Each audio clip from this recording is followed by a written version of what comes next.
as you may be able to see, I'm at the start of the Uwharrie Trail. This is currently the northern terminus of the Uwharrie Trail.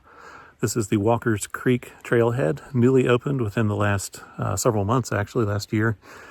And I am beginning what I hope will be a flip-flop through hike of the trail from this point to its southern terminus and then back to this point, which is where I have my truck. It is about a little after 11:30. I have a lot of new stuff that I'm trying on here, or trying out here. One is my back. This is a backpack, rather. This is a Gregory Katmai 55. So far it feels super comfortable. It's supposed to be also super breathable in terms of this air pattern, and it's supposed to move with me really well. So the first day or so, I'll probably be getting it adjusted. We're looking at about 5 days total. So it's Monday. I'll be coming back to my truck, I think, on Friday, if all is well. Let's see, what other new gear do I have? Let me stop this and show you. So one of the things that I'm trying out are these Palmyra gloves. They have some good grip on them. Doing this to save my hands a little bit, also to keep some sun off the back of my hands, but for purposes of using my trekking poles. My shoes are new, as are my socks, actually. These are Injinji trail socks, and then these are Ultra Lone Peak 5s, and I put some lock laces on them just for ease of movement. I gotta tighten up my right one, it feels a little loose. But yes, we are at the Uwharrie Trail. We'll take a look over here at the map. And I had a beautiful scarlet tanager greet me. I believe it was a scarlet tanager. I will try to verify it. But anyway, we are off. All right, so first sign, King Mountain, 3.7 miles. That is the highest spot on the Uwharrie Trail, I believe. Joe Moffett Trailhead, 4.8 miles. I remember that one as well. This section I have done a couple of times. So well, not this section, actually. I've never hiked this section before. It's brand new. But from the Joe Moffett Trailhead on, I have. And I've hiked, I think, a portion of this. I didn't come all the way up here to the trailhead, but I hiked it to, I've been on King Mountain before, I guess that's what I'm trying to say.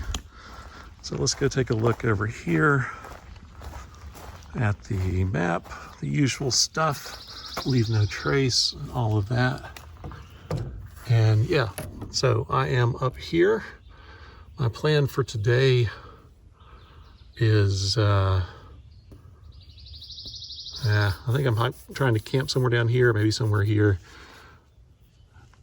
Yeah, I'm not really sure. I've gone to the Jumping Rock Trailhead. I've hiked this part. I've hiked up to about here and then come back down here. But this is brand new, and my goal is to hike all the way down here. And I'm going to take the this trail, which is the totally can't think of it, Dutchman's Creek. I'll take this loop back to this point and then pick up the Uwharrie again here and backtrack all the way back to this point. All right, so let's be off. The day is not going to get any cooler.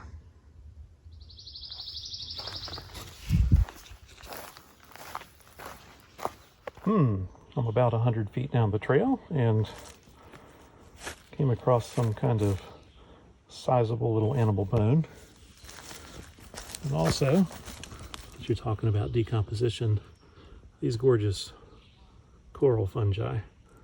I'll try to look those up when I get back and figure out what they are.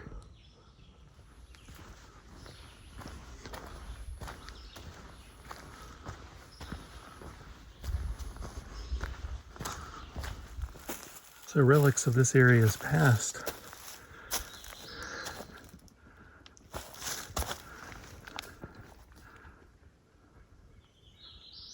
Fascinating. Chattooga Plow Company. I read online, I believe this is for processing sorghum. And they believe this close to a creek, it may possibly have been used for a federal distillery, or at least a federally licensed distillery in this region at one point. So one of the things that I noticed about these shoes, I got them a half size larger than my usual. I'm kind of slipping around in them. So I'm going to need to pause and tape up with some Luca tape to make sure that I don't get blisters and stuff. Here we go. All right, I'm about, I don't know, an hour or so into my hike. A little concerned.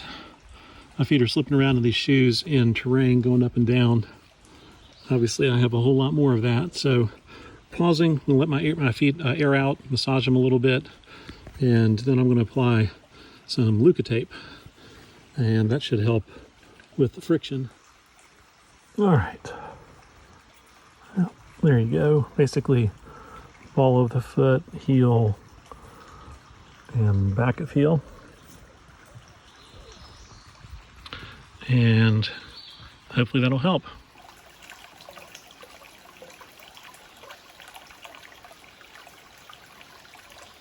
This is as pretty a little mountain creek as you could hope for.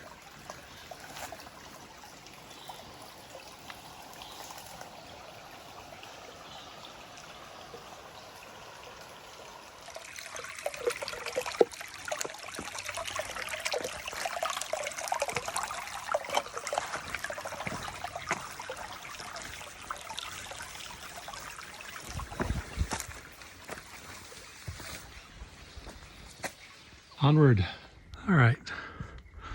I came out of the woods over where that sign is, did a short little road walk, and now I'm back in the woods here following the Uwharrie National Scenic Trail yet again. So here's the deal. I've had a leisurely 2-mile stroll in here with a surprising amount of elevation gain and loss. But the thing that's really bothering me are my shoes. They're good shoes. They're super comfortable in a lot of ways. But I think what I need is an 11.5, not an 11. I mean a 12. Because I'm sliding around a little bit. So what I did was I brought the original laces. I'm going to put those back in instead of my line locks. And I'm going to see if that provides a greater measure of stability. I'm going to eat lunch, and I want to make a decision about what to do, because I have, I have 5 days worth of food with me. And I was planning on being out here. I was planning on doing 60 to 70 miles. But I'm not going to be able to do that in these shoes unless they change significantly. So I've got to figure out my options. Do I want to pick up another pair of shoes somewhere locally? That would mean, hiking back to the trailhead, getting back in my truck, taking off again, retracing my steps. It's a possibility. All right, so here's where I am. I have eaten lunch. I have rested, which I didn't really have to do, but I did anyway. Enjoyed a cool breeze on the side of this mountain. Changed out my shoelaces, so I now have my original shoelaces in these particular shoes. I think that they are ultimately not going to work. I think they're ultimately going to slip around too much. I mean, they still are. But I think what I'm going to try to do is tough it out another couple miles to camp. A camp that I know of that has a water source. And then I'll just relax for tonight at that camp. And my goal will be in the morning to get up, have breakfast at a pretty early hour, maybe hit the trail quickly. And, just see if I can backtrack and get out of here early enough tomorrow morning to hit a store, get an inexpensive pair of trail runners of some sort. I just have to investigate the options in the local community. And then, probably drive to a different trailhead. So if I camp at the site that I'm thinking about camping at tonight, I've hiked there before, the other part of the trail, and I've camped there before. So this is, I will have accomplished the new part of the trail that I've never been on before. And that's good. That's a win, even though I'm, having this problem with my shoes. But once I get to camp, you know, I can relax. I can just settle in, call it an early night. I mean, it's 2:10 now, so I can get to camp at a really decent hour and have plenty of time to just chill out and relax. All right, I've reached the rerouting of the Uwharrie Trail, the new route that I've just been on. I believe this is the old route that goes that way. Another one of these Uwharrie Trail signs that seem to pop up. Let's see what this says. Up here on a ridge, Walker's Creek Trailhead, 2.2 miles. 2.6 to Moffett Luther Place, 0.6 miles. No idea what that is. All right, I'm gonna head down here to, I think it's called Twin Springs Camp, where I've camped before. It's, I don't know, a ways, but not before King Mountain, or it is before King Mountain, rather. And if it's vacant, then I'll take it. If it's not vacant, then I'm hiking back to the Biscuit Rocks area on Walker Creek and see if I can throw up a hammock in that area. All right, these delicate little flowers down here are what my mom calls Pipsissewa. I believe that's what she calls that. But it is a species of wintergreen. I believe it's edible. I'll do some research and find out. Speaking of edible, a bunch of sassafras all over the place. Right here. You can chew on that and make toothbrushes. All right, let's continue.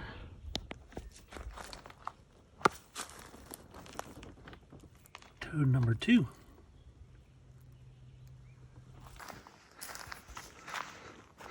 All right, lots of signaling. Camp 7 in 3/10 of a mile. That's where I'm headed. Down this way. Well, folks, I'm here. I'm at Camp 7, as it's labeled up on the trail. Also known, I think, as the Twin Springs Camp.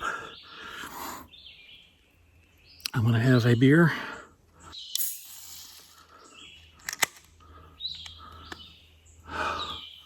Sounds really good.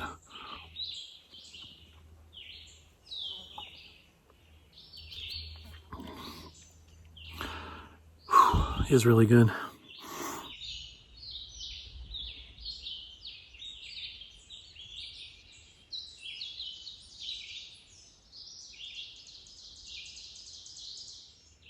This is the fire pit somebody built, the double chimney, double grills, stack of wood somebody left me.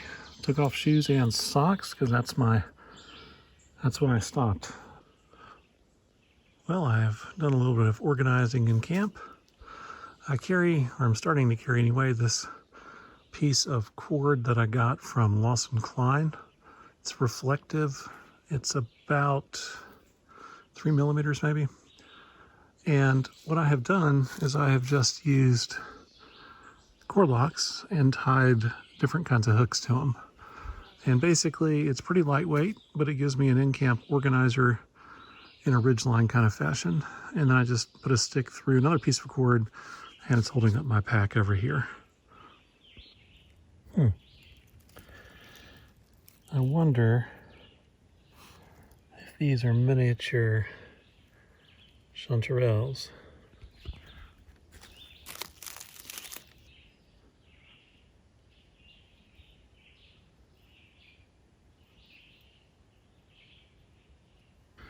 There's also, I think it's a boletus.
The winds that move the clouds far above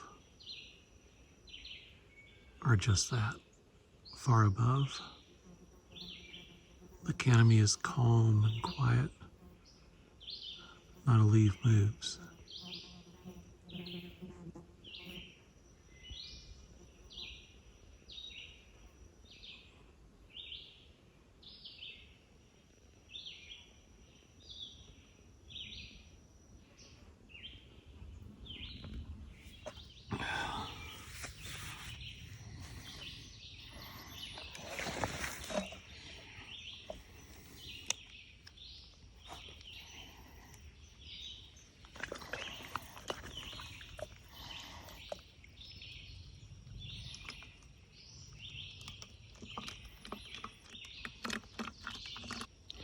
So I am totally taking advantage of my lazy day in camp. As you can see, I prepared a fire lay to boil my water. Over here, I have put out my white piece of Tyvek, which I love. It's a light piece of Tyvek for kite making, but I use it as a ground cloth, and it's waterproof, and it rolls up and it's durable. I've had it for a number of years. I absolutely love it. Whenever my pack explodes, I use the Tyvek to keep stuff, where it needs to be. Over here, you'll notice that I am working on dinner. It's going to be a Peak 1 chicken pesto pasta. I brought a little bit of extra Parmesan there, as you can see. Water is in the pot. It won't take long for that to boil. And I have set up my XLC. We're on at Blackbird. It's that hour of day when the last rays of sunlight come over the top of a distant mountain and shine through the woods.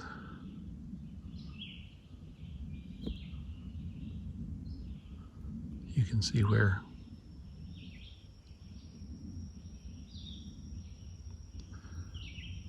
But they will fade soon. 6:29 p.m. Doppler radar was tracking a strong thunderstorm 7 miles west of Salisbury, or 6 miles north of Cleveland, moving southeast at 20 miles per hour. Locations to be impacted include Annapolis, Salisbury, downtown Concord, China Grove, Landis, Granite Quarry, Rockwell, Cleveland, Faith, and Spencer. Wind gusts up to 40 miles per hour and pea-sized hail will be possible in these areas. I have ignited my fire. You saw the preparation earlier. All I need this to do is boil a little bit of water, so I'm using a top-down approach. Smallest stuff on top. In the crevice between the two rocks, I do have some thicker hardwood that will, hopefully burn to coals. So I think this will be a very successful little fire and won't consume too much resources to get me what I need. Well, I have some interesting choices to make here. You saw the weather radio. There's apparently a pretty serious thunderstorm, severe thunderstorm moving through and targeting the closest major significant city, I guess you could say, to where I am. And I do not have a tarp up yet over my hammock or over my, sort of storage line that I put up yet. So I'm going to have to figure out about whether or not I want to do that. I want to hold off a little bit. I want to see, as long as there's daylight, and there's still a little bit of daylight here. It's not like shining through the woods anymore. But I want to be able to see if, like a wind starts moving in, if it looks like rain or storms are imminent in this area. And if they are, then I will certainly take precautions from that perspective. Dinner tonight is going to be Peak 2 Refuel. Chicken pesto pasta. I also have a little package that I brought from home of Parmesan cheese. It's got a little silica gel thing in there to absorb moisture. All right, I've put the water on to boil. We will have hopefully some boiling water shortly in my Toke's 750 pot. I gotta say, this is the bomb. It is amazing. It is good. When I topped it off with Parmesan cheese, oh my God. It's like exactly what I wanted tonight. So good. So good. All right. Well, I'm under my tarp. You can see that my drying line is still under my tarp too. I have staked out in every side. My hammock here. I have my stuff that's underneath here. But looks like may have a little bit of a thunderstorm coming in. So I will weather it underneath my tarp. A little look out from underneath the tarp.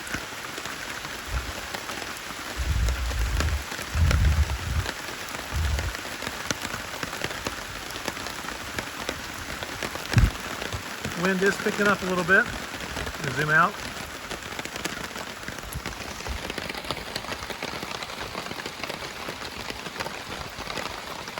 I have not secured those ends yet because it's coming from the opposite side, so it's not blowing in on that side. Behind me, I have secured the tarp with a S-beaner.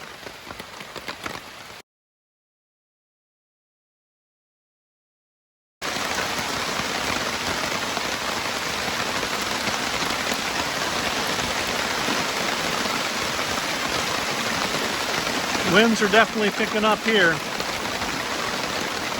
coming out of the east.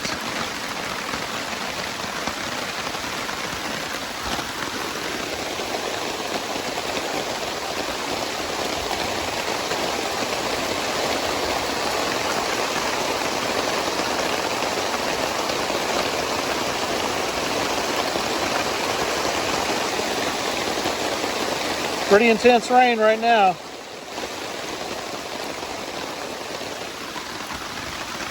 Ponding may be a concern here before long. It's trying to creep up over here. But that's why I have this white ground cloth here too. All right, I tied a rock to this to kind of secure this down a little bit. Just had one hell of a close lightning strike.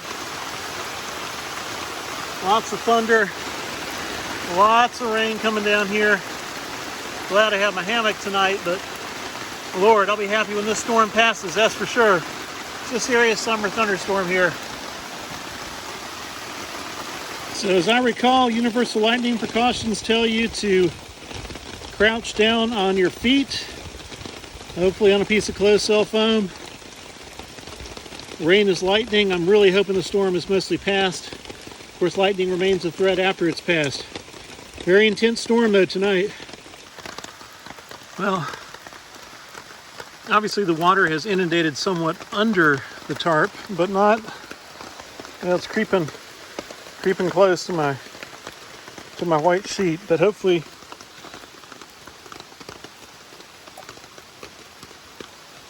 everything in the white sheet will be fine. We're on the white sheet. Got some spatter.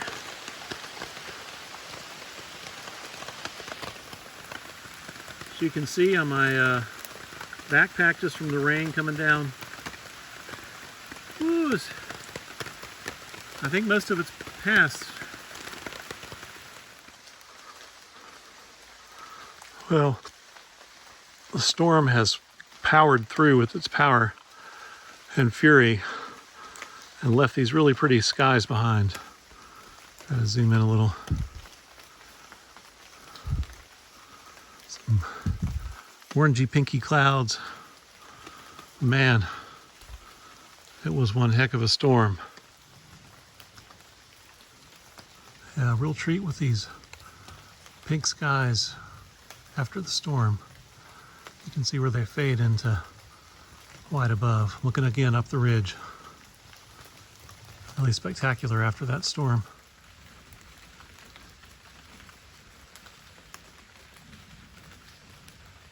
All right, well, here's a look at the damage under the tarp. Obviously, I pitched it really, really high because I had that clothesline under it as well. If I pitched it lower, it would have been drier in more places. You can see right here, it's still dry right to the edge and around and so forth. So it worked. The only thing I left out was my trekking poles here. Over there, glittering on the tree, is my bear bag, her sack.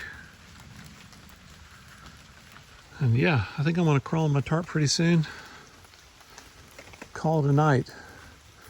No sense in kind of hanging out in the rain.